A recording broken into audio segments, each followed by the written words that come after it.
See what's on YouTube today.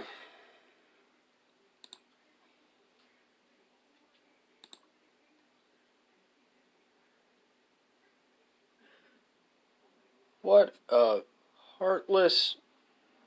No, this isn't going to go unaddressed.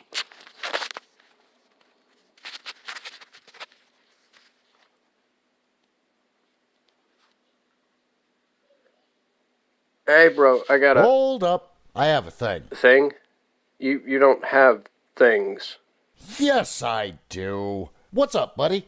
So I want to do this video about... I'm in. That was easy. Kent Hovind, who will be referred to from here on as inmate 0645-2017. Wait, we're talking about this guy? Yep.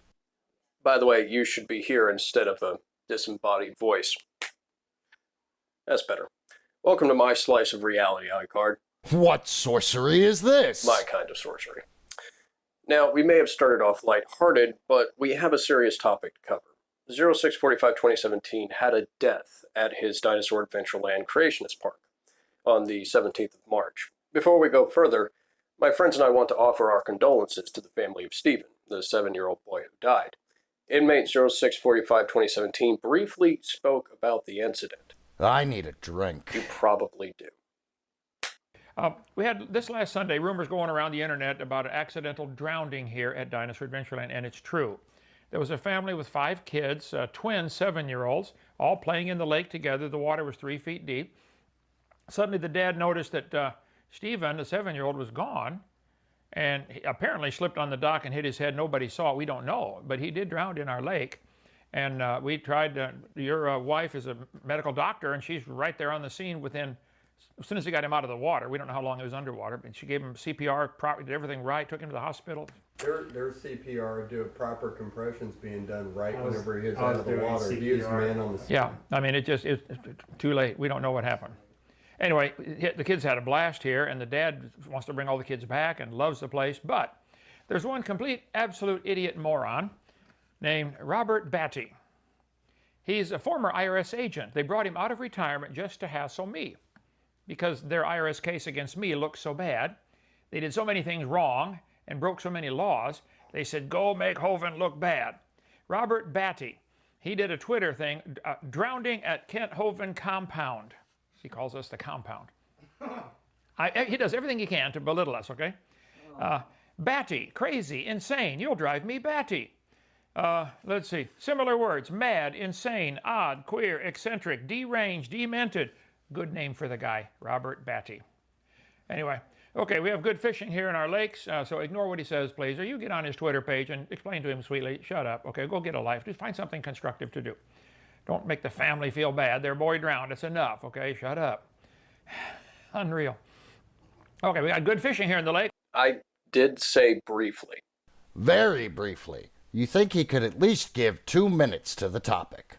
To be clear, we're not doing this to draw attention to the unfortunate death of a child. We are trying to draw attention to 0645-2017's nonchalant reaction and failure to address how he will be fixing the issues that led up to what is being deemed an accident, and even failing to say that problems will be addressed. Fixing? He would have to face the fact that he's responsible for some level of care and safety for the people in the park to even think about fixing anything. Agreed. It seems callous to me that he goes straight from the death of a child to acting persecuted and then to all the great fishing they have there. I thought I was the inhuman monster around here.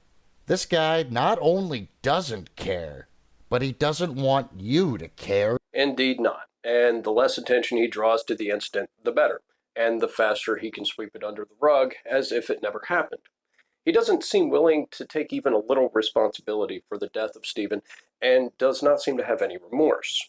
If he had said that he was going to implement safety measures to try to avoid this moving forward, that would have been something, and I would have been okay with that, but he didn't do that, and instead turned it into a persecution narrative and ignored the issue completely. That's why we are here. Nailed it like the Romans.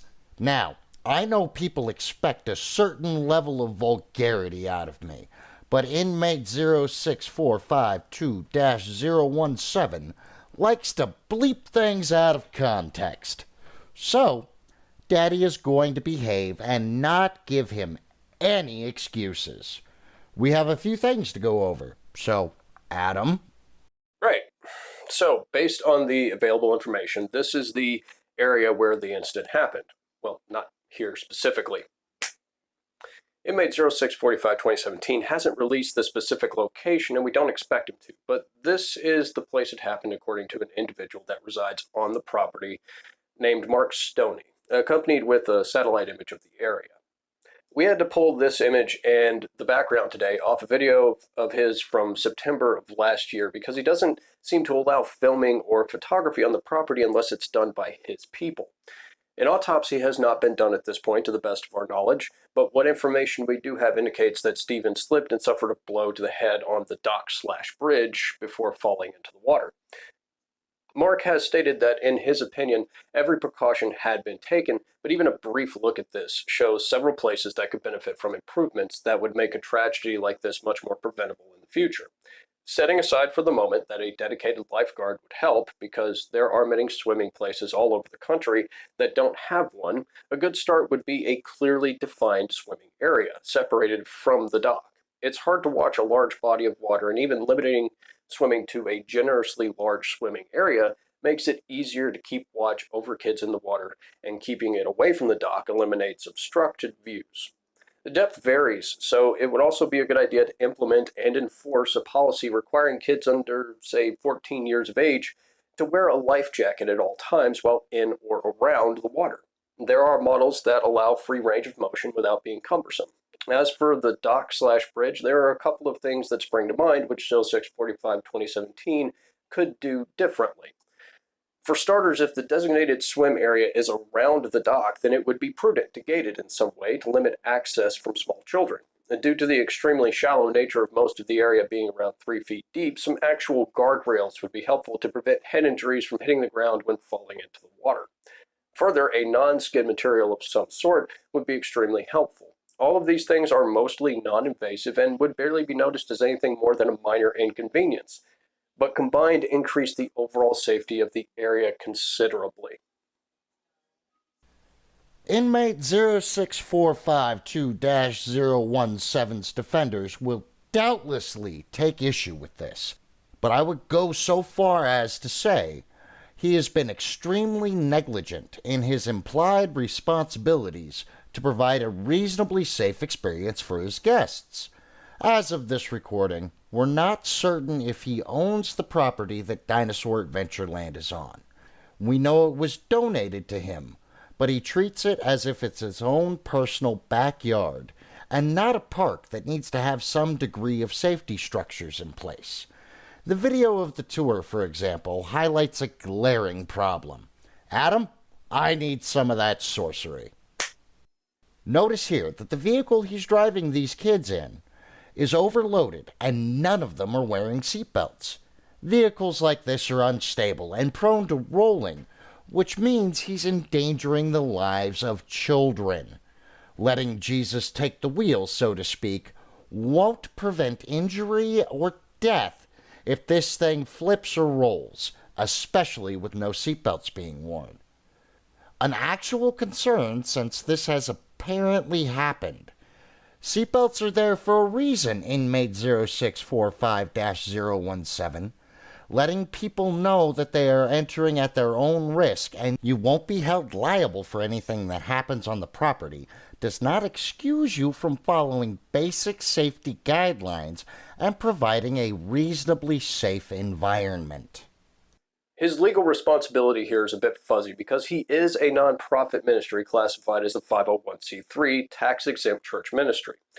But at the same time, he's billing this as a kind of theme park free to the public. In my mind, he is indeed culpable for the accidental drowning and for negligence in the way he runs the park. This is just the most recent thing that put Hovind at the top of my list personally, and as a result, we'll be making it a point to address several videos of his to show him as the negligent fraud he is. For example, let's look at this part of the clip again. Their CPR, do proper compressions being done right whenever he was out of the water. He was man on the Unless the doctor he has there on occasion sounds like a man when she speaks, she was not the one performing CPR. And he didn't even correct his error there with a simple, "Oh, you were doing CPR, not her. Okay, I misspoke." Now, before I am accused of somehow personally attacking inmate 0645-2017 on this point, I need to make it clear that the only reason you can hear the two male voices in the background is because I had to boost the audio in the section where they spoke. In the original video, it is mostly unintelligible, a fact I'm fairly sure he knows about. This is just the start of the upcoming series we're calling Educating Hovind, though to be honest, we had considered titles that were much less kind. We will be talking about that series of videos he did a while back targeting children starting next time. Buckle up, guys. This is going to be something else. We thought about how to end this video, but we'll let inmate 0645-2017 bring the point home.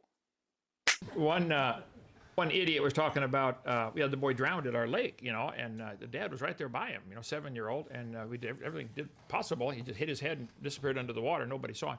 Nobody's fault, just an accident. And so I texted him. I said, "You realize 31 people drowned in the panhandle of Florida so far this year? Yeah. What are you going to do, put a fence around the ocean? Come on. It just happens. You try to avoid all that stuff, but what do? You know, kids do dumb things once in a while.